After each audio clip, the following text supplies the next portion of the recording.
he didn't want her, it was like he was in control. Don't go anywhere unless I'm giving you, I mean, that was the impression we got as the further we went through the trial, is that he was very controlling.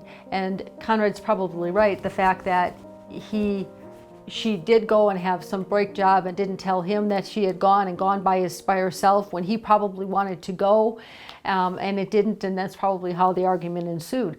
He was, and you could tell by some of his testimony when they talked about other circumstances that he had been involved in with relationships and things like that, that he was a very controlling person.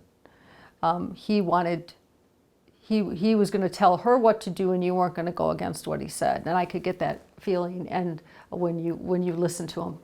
Well, that was part of the problem with the fact that nobody knew anything. I think that was partially his doing, to tell Jessie to keep this little relationship a secret, because there's no way, I don't think, we would have been kept in the dark if this had lasted longer. We'd have heard about it from Mady. Mady would have mentioned something about Mommy's new boyfriend or something along those lines. Or my brother. My brother lived right upstairs, and he can't really recall seeing this man either.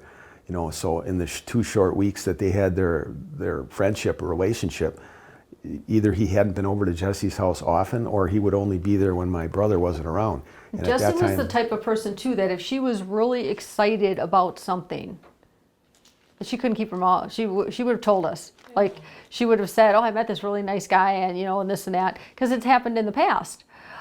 So if that would have been the case, and she really liked this guy, she would have eventually said something to us. I would have thought before 2 weeks was up, regardless of whether she was around or not.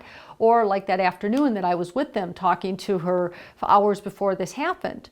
She never, nothing was ever said, and the fact that she doesn't even tell her best friend, who she tells everything to the night before, that they talk, that is extremely strange. And so, being the control freak that he was, I think that's right. I think he probably told her, maybe we should just keep this a secret for a while or whatever, although I don't think he'd ever come out and say that.